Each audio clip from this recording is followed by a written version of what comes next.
ನಮಸ್ಕಾರ. ಸಂಯುಕ್ತ ಕರ್ನಾಟಕ ನ್ಯೂಸ್ @7ಗೆ ಸ್ವಾಗತ. ನಾನು ಪ್ರಕಾಶ್ ಚಳಗೇರಿ. ಮೈಸೂರು ಲೋಕಾಯುಕ್ತರು ಮೂಡಾ 50-50 ಹಗರಣದ ಎಲ್ಲ ಪ್ರಕರಣಗಳನ್ನು ತನಿಖೆ ನಡೆಸಬೇಕೆಂದು ದೂರುದಾರ ಸ್ನೇಹಮಯಿ ಕೃಷ್ಣ ಲೋಕಾಯುಕ್ತಕ್ಕೆ ಮತ್ತೊಂದು ಮನವಿ ಸಲ್ಲಿಸಿದ್ದಾರೆ. ಇಂದು ಲೋಕಾಯುಕ್ತ ಕಚೇರಿಗೆ ಆಗಮಿಸಿದ ಸ್ನೇಹಮಯಿ ಕೃಷ್ಣ, ಮೈಸೂರಿನ ಲೋಕಾಯುಕ್ತರು 50-50 ಅನುಪಾತದ ಹಗರಣದ ಸಂಪೂರ್ಣ ತನಿಖೆ ಮಾಡದೆ ಕೇವಲ ಸಿದ್ದರಾಮಯ್ಯ ಅವರ ಕುಟುಂಬಕ್ಕೆ ಸೇರಿದ 14 ಸೈಟುಗಳ ಬಗ್ಗೆ ಮಾತ್ರ ತನಿಖೆ ಮಾಡುತ್ತಿದ್ದು, ಇದರಿಂದ ಮೂಡಾ ಹಗರಣದ ಆರೋಪಿಗಳು ತಪ್ಪಿಸಿಕೊಳ್ಳುತ್ತಿದ್ದಾರೆ. ಆದ್ದರಿಂದ ಎಲ್ಲ ಪ್ರಕರಣಗಳನ್ನು ಅಧಿಕಾರಿಗಳು ತನಿಖೆ ನಡೆಸಬೇಕೆಂದು ದೂರುದಾರ ಸ್ನೇಹಮಯಿ ಕೃಷ್ಣ ಲೋಕಾಯುಕ್ತಕ್ಕೆ ಮತ್ತೊಂದು ಮನವಿ ಸಲ್ಲಿಸಿದರು. ಖಂಡಿತ ಇಲ್ಲ ಸರ್, ದಯವಿಟ್ಟು ನೀವೇನಾದರೂ ಏನು ಮಾನ್ಯ ನ್ಯಾಯಾಲಯ ಆದೇಶ ಮಾಡಿದೆ ಅದರ 14 ನಿಮಿಷ ಮಾತ್ರ ತನಿಖೆ ಮಾಡಬೇಕಂತ ಆದೇಶ ಮಾಡಿದೆ ಅಂತ ನೀವು ತೋರಿಸ್ಬಿಟ್ರೆ ನಾನು ಇವತ್ತು ಹೋರಾಟ ಮಾಡ್ಬಿಡ್ತೀನಿ. ನನ್ನ ಅರ್ಜಿಗೆ ಸಂಬಂಧಪಟ್ಟಾಗೆ ತನಿಖೆ ಮಾಡಿ ಅಂತ ಹೇಳಿದೆ ಹೊರತು ಕೇವಲ ಸಿದ್ದರಾಮಯ್ಯ ಸಂಬಂಧಪಟ್ಟ ತನಿಖೆ ಮಾಡೋಂತ ಎಲ್ಲೂ ಹೇಳಿಲ್ಲ. ನನ್ನ ಖಾಸಗಿ ದೂರರ್ಜಿಯ 52ನೇ ಖಂಡಿಕೆಯಲ್ಲಿ ಸ್ಪಷ್ಟವಾಗಿ ನಾನು ಮನವಿ ಮಾಡ್ಕೊಂಡಿದ್ದೀನಿ. ಈ ಒಂದು ಉದಾಹರಣೆಗೆ ಇದೇ ರೀತಿ 5,000 ಕೋಟಿ ರೂಪಾಯಿಂದ ಹೆಚ್ಚಿನ ಅಕ್ರಮ ಹಣ ವ್ಯವಹಾರ ನಡೆದಿದೆ. ಇದೆಲ್ಲದರ ಬಗ್ಗೆ ಸಮಗ್ರ ತನಿಖೆ ನಡೀಬೇಕಂತ ನಾನು ತಿಳಿಸಿದ್ದೀನಿ. ಅದೇ ಪ್ರಕಾರ ನನ್ನ ದೂರರ್ಜಿಯಲ್ಲಿರೋಂತಹ ಅಂಶಗಳಿಗೆ ತನಿಖೆ ಮಾಡಿ ಅಂತೇಳಿ ಮಾನ್ಯ ನ್ಯಾಯಾಲಯ ಆದೇಶ ಮಾಡಿದೆ ಹೊರತು ಕೇವಲ ಸಿದ್ದರಾಮಯ್ಯ 14 ನಿಮಿಷ ಮಾತ್ರ ತನಿಖೆ ಮಾಡಿ ಅಂತ ಎಲ್ಲೂ ಹೇಳಿಲ್ಲ. ಹಾಸನ ಜಿಲ್ಲಾ ಉಸ್ತುವಾರಿ ಸಚಿವ ಸ್ಥಾನದಿಂದ ಬಿಡುಗಡೆ ಮಾಡುವಂತೆ ಕೆಪಿಸಿಸಿ ಅಧ್ಯಕ್ಷರಿಗೆ ಪತ್ರ ಬರೆದಿರುವುದಾಗಿ ಸಹಕಾರ ಇಲಾಖೆ ಸಚಿವ ಕೆಎನ್ ರಾಜಣ್ಣ ಹೇಳಿದ್ದಾರೆ. ದೆಹಲಿಯಲ್ಲಿ ಸುದ್ದಿಗೋಷ್ಠಿಯಲ್ಲಿ ಮಾತನಾಡಿದ ಅವರು, ನಾನು ತುಮಕೂರು ಜಿಲ್ಲೆ ಹಾಗೂ ಪಕ್ಷ ಸಂಘಟನೆಗೆ ಗಮನ ನೀಡಬೇಕಿದೆ. ಈ ಸಂಬಂಧ ಮುಖ್ಯಮಂತ್ರಿ ಹಾಗೂ ಕೆಪಿಸಿಸಿ ಅಧ್ಯಕ್ಷರಿಗೆ ಪತ್ರ ನೀಡಿರುವೆ. ಮುಂಬರುವ ಸ್ಥಳೀಯ ಸಂಸ್ಥೆ ಚುನಾವಣೆಯಲ್ಲಿ ಕೆಲಸ ಮಾಡಬೇಕಿದೆ. ನಾನು ಯಾವ ಜಿಲ್ಲೆಗೂ ಉಸ್ತುವಾರಿ ಕೊಡಿ ಎಂದು ಕೇಳುವುದಿಲ್ಲ ಎಂದರು. ಏನು ಪತ್ರ ಕೊಟ್ಟಿದ್ದೀನಿ ಅಂದರೆ ನಾನು ಮುಂದುವರಿಸಿ ಅಂತ ಕೊಟ್ಟಿಲ್ಲ, ನನ್ನನ್ನು ಅಲ್ಲಿಂದ ಬಿಡುಗಡೆ ಮಾಡಿ ಅಂತ ಕೊಟ್ಟಿದ್ದೀನಿ. ಹಾಸನದ ಉಸ್ತುವಾರಿಯಿಂದ ನನ್ನನ್ನು ಬಿಡುಗಡೆ ಮಾಡಿ, ನಾನು ಹೆಚ್ಚು ನನ್ನ ಜಿಲ್ಲೆನಲ್ಲಿ ಪಕ್ಷದ ಸಂಘಟನೆಗೆ ನಾನು ಗಮನ ಹರಿಸಬೇಕಾಗಿದೆ. ಅದರಿಂದ ಆ ದಿಸೆಯಲ್ಲಿ ಮತ್ತೊಮ್ಮೆ ನಾನು ಅವರು ನನಗೆ ಅವಕಾಶ ಕೊಟ್ಟದ್ದಕ್ಕೆ ಅಭಿನಂದನೆ, ನಾನು ಕೃತಜ್ಞನಾಗಿದ್ದೇನೆ. ಈಗ ನನ್ನನ್ನು ಅಲ್ಲಿಂದ ಬಿಡುಗಡೆ ಮಾಡಿ ನಮ್ಮ ತುಮಕೂರು ಜಿಲ್ಲೆಯಲ್ಲಿ ಕಾಂಗ್ರೆಸ್ ಪಕ್ಷವನ್ನು ಮುಂದೆ ಬರ್ತಕ್ಕಂಥ ಸ್ಥಳೀಯ ಚುನಾವಣೆಗಳು ಅಂತ ಹೇಳಿದ್ರೆ ನಮ್ಮದು ದೊಡ್ಡ ಜಿಲ್ಲೆ. ಬಿಜೆಪಿ ಶಾಸಕ ಬಸನಗೌಡ ಪಾಟೀಲ್ ಯತ್ನಾಳ್ಗೆ ಕೇಂದ್ರ ಬಿಜೆಪಿ ಶಿಸ್ತು ಸಮಿತಿ ನೋಟಿಸ್ ನೀಡಿರುವ ಕುರಿತಂತೆ ಬಿಜೆಪಿ ರಾಜ್ಯಾಧ್ಯಕ್ಷ ಬಿವೈ ವಿಜೇಂದ್ರ ಪ್ರತಿಕ್ರಿಯಿಸಿದ್ದಾರೆ. ದಾವಣಗೆರೆಯಲ್ಲಿ ಸುದ್ದಿಗಾರರೊಂದಿಗೆ ಮಾತನಾಡಿದ ಅವರು, ಶಾಸಕ ಯತ್ನಾಳ್ಗೆ ನೋಟಿಸ್ ಕೊಟ್ಟಿರೋದು ನಾನಲ್ಲ, ಕೇಂದ್ರ ಬಿಜೆಪಿ ಶಿಸ್ತು ಸಮಿತಿ. ಯತ್ನಾಳ್ ಉಚ್ಚಾಟನೆ ಬಗ್ಗೆ ನಾನೇನೂ ಹೇಳಲ್ಲ ಎಂದರು. ಇನ್ನು ಬಿಜೆಪಿಯಲ್ಲಿನ ಎಲ್ಲ ಸಮಸ್ಯೆಗಳು ಬಗೆಹರುತ್ತವೆ, ಎಲ್ಲ ಸಮಸ್ಯೆಗಳು ಬಗೆಹರಿಸುವ ಲಕ್ಷಣಗಳು ಕಾಣುತ್ತಿವೆ, ಎಲ್ಲರಿಗೂ ಒಳ್ಳೆಯದಾಗುತ್ತೆ ಎಂದು ಹೇಳಿದ್ದಾರೆ.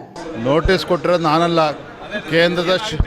ಕೇಂದ್ರದ ಶಿಸ್ತು ಸಮಿತಿಯಿಂದ ಕೊಟ್ಟಿರ್ತಕ್ಕಂಥದ್ದು. ಅದ್ರ ಬಗ್ಗೆ ನಾನು ಹೆಚ್ಚನ್ನು ಮಾತನಾಡೋದಕ್ಕೆ ಹೋಗೋದಿಲ್ಲ. ಭಾಳ ದಿನಗಳಿಂದ ನಾನು ಕೂಡ ಹೇಳ್ತಾ ಇದ್ದೆ, ಅತಿ ಶೀಘ್ರದಲ್ಲಿ ಎಲ್ಲ ಸಮಸ್ಯೆಗಳು ಬಗೆಹರಿತದೆ ಅಂತೇಳಿ. ಎಲ್ಲ ಸಮಸ್ಯೆಗಳು ಬಿಜೆಪಿಲಿರ್ತಕ್ಕಂಥ ಸಮಸ್ಯೆಗಳು ಬಗೆಹರಿತಕ್ಕಂಥ ಸೂಚನೆಗಳು ಕಾಣ್ತಾ ಇದೆ. ಎಲ್ಲವೂ ಕೂಡ ಸರಿ ಹೋಗ್ತದೆ ಅನ್ನೋ ವಿಶ್ವಾಸ ನಮಗಿದೆ.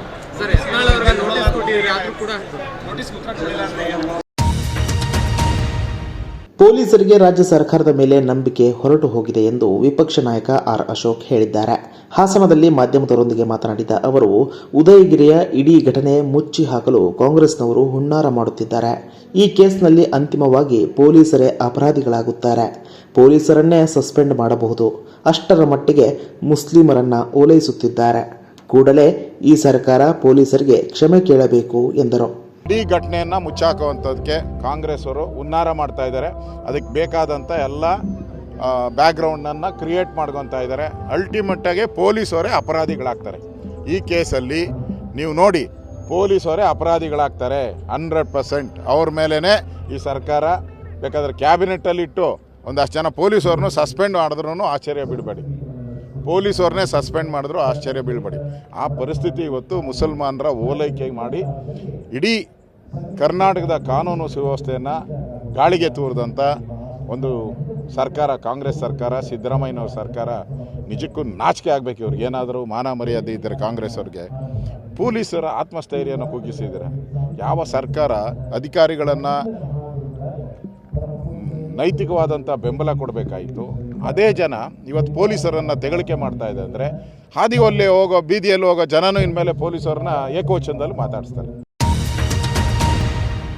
ಬೆಳಗಾವಿಯ ಕನ್ನಡ ಸಾಹಿತ್ಯ ಭವನದಲ್ಲಿಂದು ಶ್ರೀರಾಮ ಸೇನೆ ಲವ್ ಜಿಹಾದ್ ಪುಸ್ತಕವನ್ನು ಲೋಕಾರ್ಪಣೆ ಮಾಡಿದೆ. ಪುಸ್ತಕ ಬಿಡುಗಡೆ ಬಳಿಕ ಮಾತನಾಡಿದ ಪ್ರಮೋದ್ ಮುತಾಲಿಕ್, ಯುವತಿಯರು ಖಾರದ ಪುಡಿ, ತ್ರಿಶೂಲ ಇಟ್ಟುಕೊಂಡು ಓಡಾಡಿ ಎಂದು ಕರೆ ನೀಡಿದರು. ಬೆಂಗಳೂರಿನ ಆರ್ಟ್ ಆಫ್ ಲಿವಿಂಗ್ ಅಂತಾರಾಷ್ಟ್ರೀಯ ಕೇಂದ್ರದಲ್ಲಿ ಇಂದಿನಿಂದ 2 ದಿನಗಳ ಕಾಲ ನಡೆಯಲಿರುವ 10ನೇ ಅಂತಾರಾಷ್ಟ್ರೀಯ ಮಹಿಳಾ ಸಮ್ಮೇಳನದಲ್ಲಿ ರಾಷ್ಟ್ರಪತಿ Draupadi Murmu ಭಾಗಿಯಾದರು.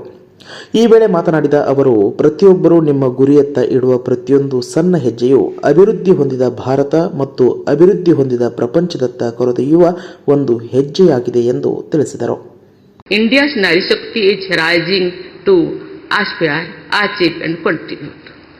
Whether it is science, sports, politics, arts or culture, our sisters and daughters are moving ahead, holding their heads high.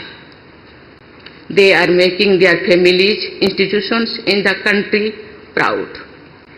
It is not possible to break barriers and challenge stereotypes without mental strength. I urge every woman to gather courage, dream big and utilize all her strength and potential to achieve her dreams. Every little step that each of you takes towards your goal is a step towards a developed India. Vijayanagara ಜಿಲ್ಲೆಯ ಹೂವಿನಹಡಗಲಿ ತಾಲೂಕಿನ ಮೈಲಾರ ಕ್ಷೇತ್ರದ ಶ್ರೀ ಮೈಲಾರಲಿಂಗೇಶ್ವರ ಸ್ವಾಮಿ ದೇವಾಲಯದ ವಾರ್ಷಿಕ ಕಾರ್ಣಿಕೋತ್ಸವ ಜಾತ್ರಾ ಮಹೋತ್ಸವ ಇಂದು ಅದ್ದೂರಿಯಾಗಿ ಜರುಗಿತು. 13 ಅಡಿ ಉದ್ದದ ಬಿಲ್ಲೇರಿದ ಗುರುವಯ್ಯ ತುಂಬಿದ ಕೊಡ ತುಳುಕಿತಲೆ ಪರಾಕ್ ಎಂದು ದೈವವಾಣಿ ನುಡಿದರು.